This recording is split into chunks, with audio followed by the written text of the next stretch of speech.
Hello, Dr. Scott Jensen here. Let's have the hard talk.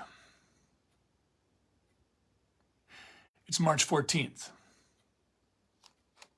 In the Minneapolis Star Tribune, Jeremy Olson writes today an article, "Hunger Stalked Elderly in Pandemic.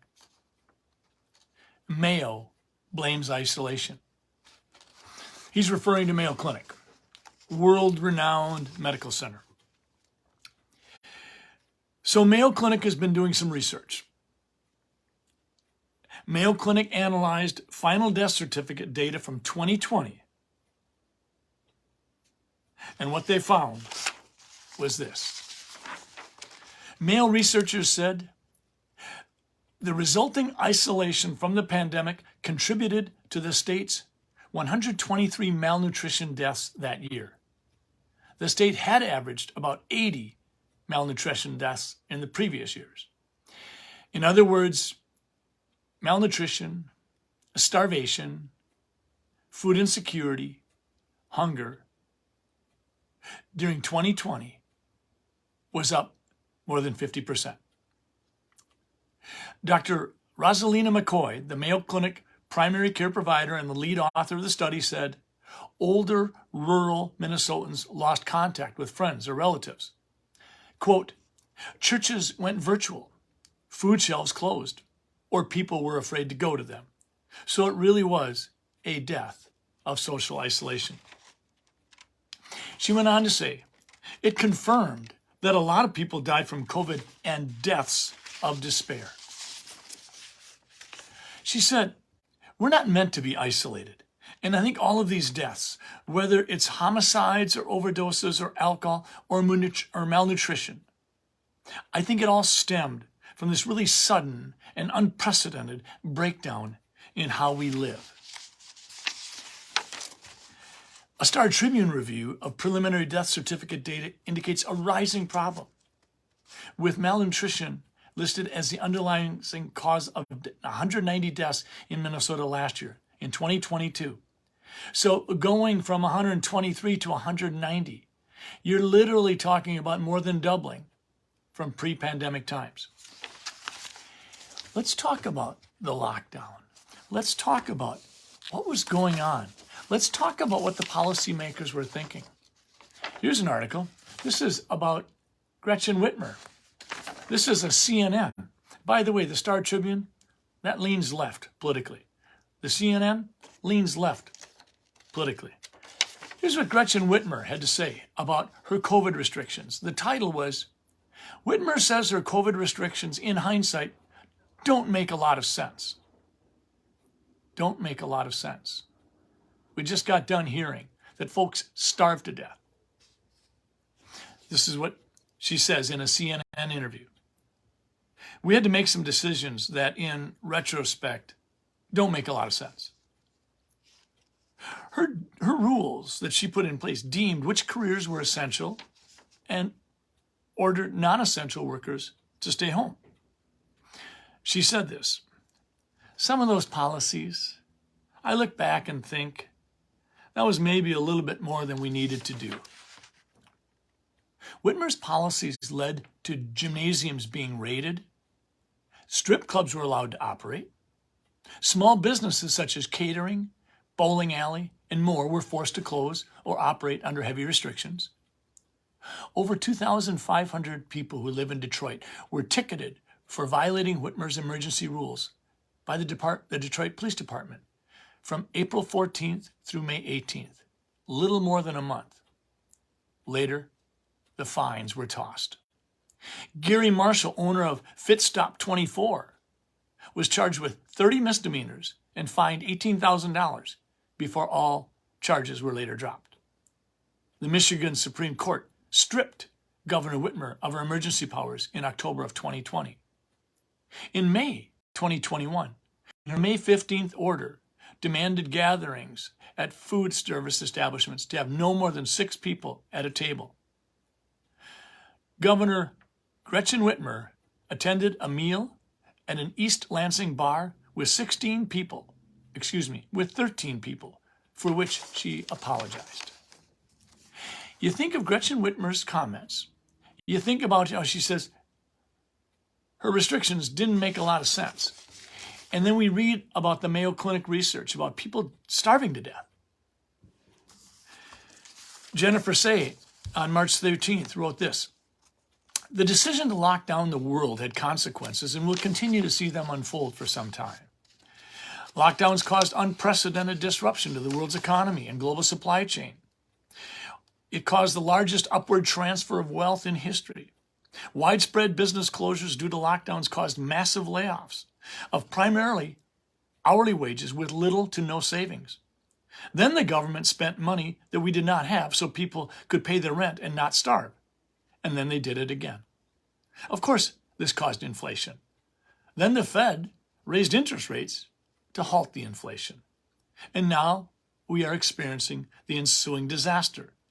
The little guy is left holding the bag, whether through exorbitant pricing of basic necessities like milk or eggs, or small business investors wondering when and if they'll be able to extract their money from failed banks to pay their employees and vendors." She says this: "You can't shut the world down and think there will not be consequences. You just can't."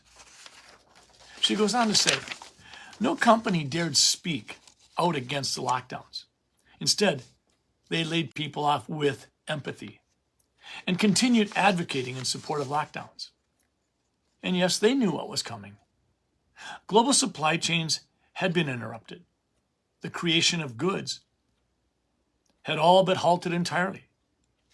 Of course, prices would rise with a mismatch between supply and demand. The demand is there, but we're not making the product. We're not making the widgets. We're not generating the foodstuffs."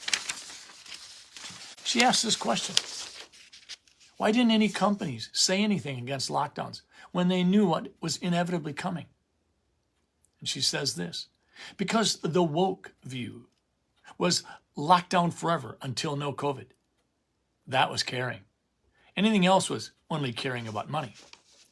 But in reality, the actual empathetic position would have been to challenge the logic and efficacy of lockdowns and to advocate for opening, to let people work, to allow everyday people to earn a living, just as those in the corporate C-suites were making a living.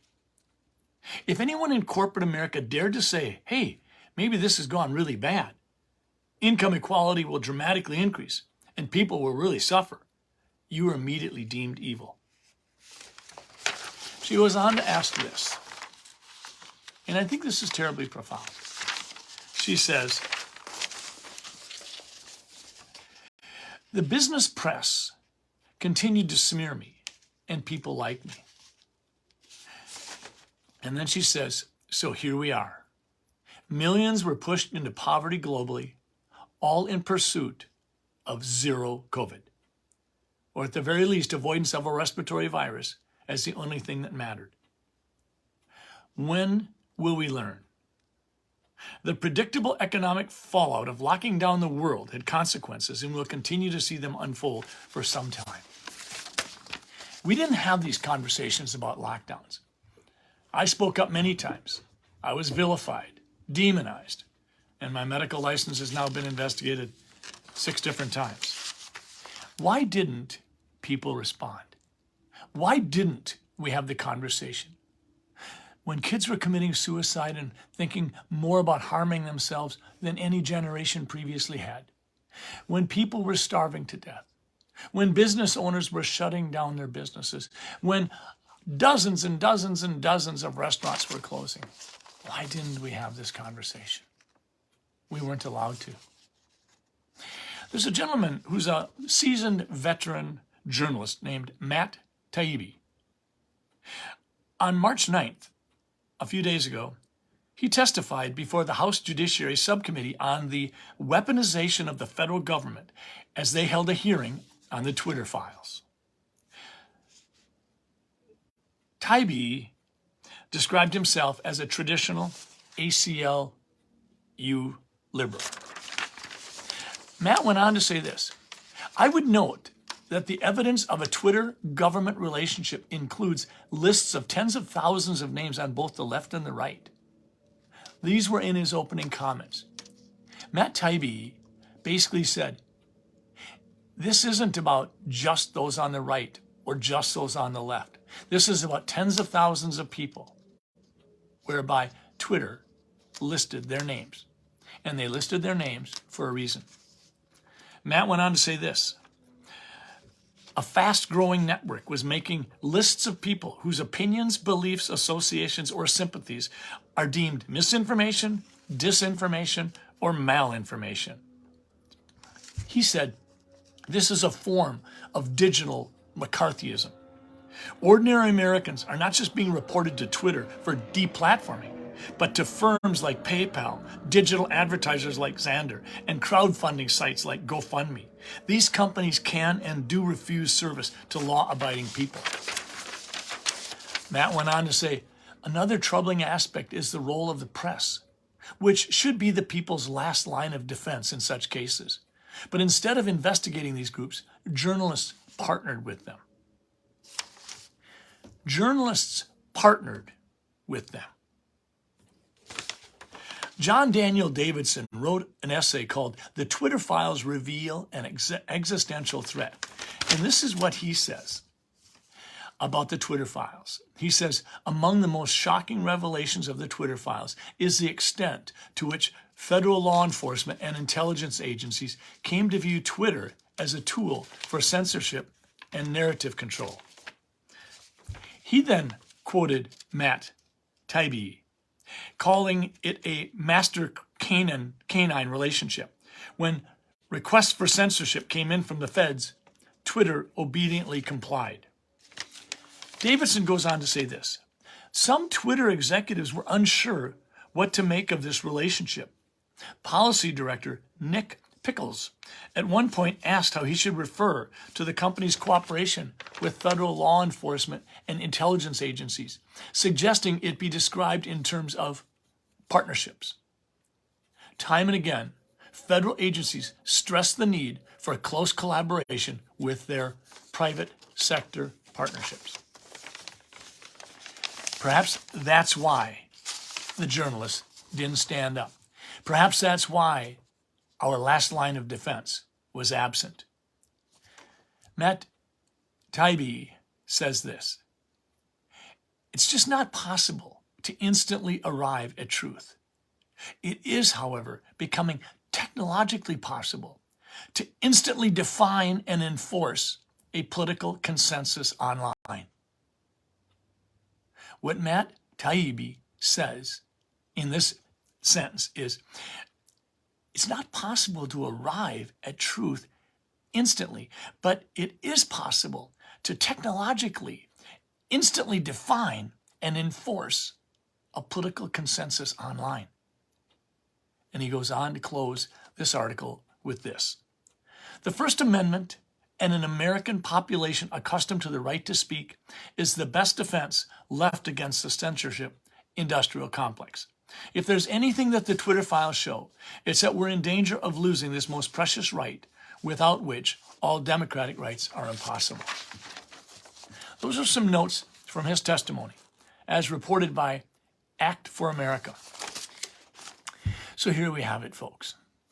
We have government absolutely colluding with big tech. That's why I wrote this book.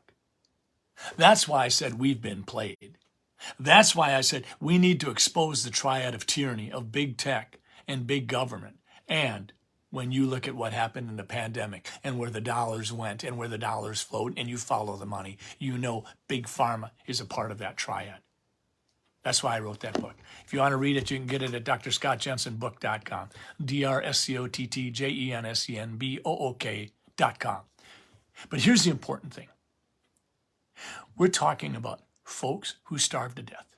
In Minnesota, it went up 50% from 2019 to 2020.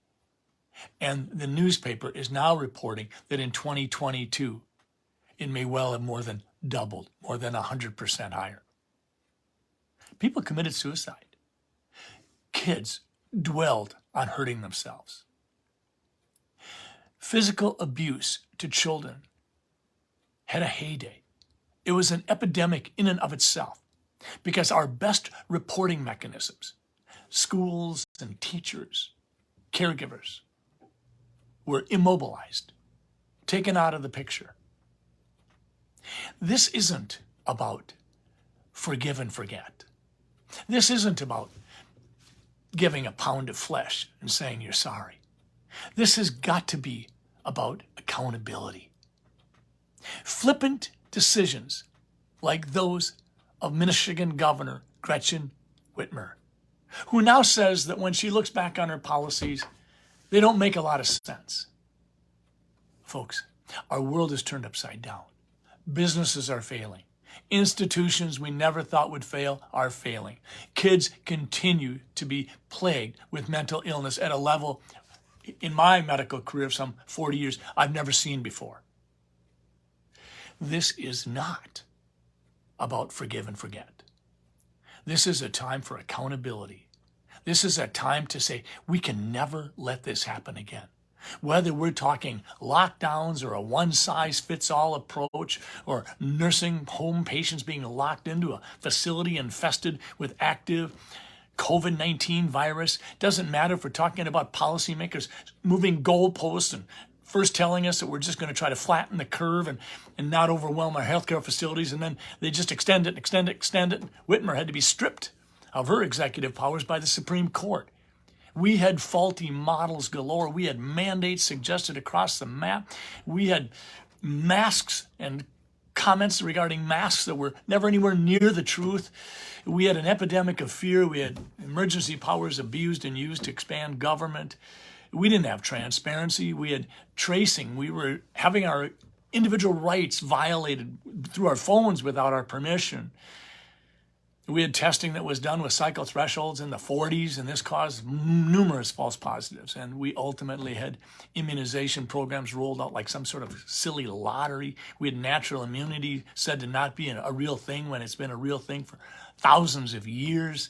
And ultimately, we had a big argument about whether or not gain of function research was taking place, and I think that's pretty darn clear.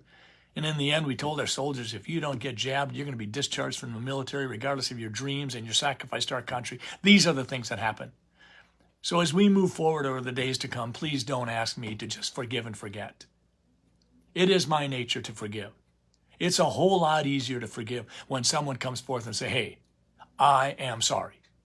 But regardless of that, we have got to hold people accountable. What we went through was sheer and pure wrong. It violated our Constitution. It took away our liberties. And we've got people now flippantly saying, oh, yeah, when I look back on some of the policies I put in place, they don't make much sense.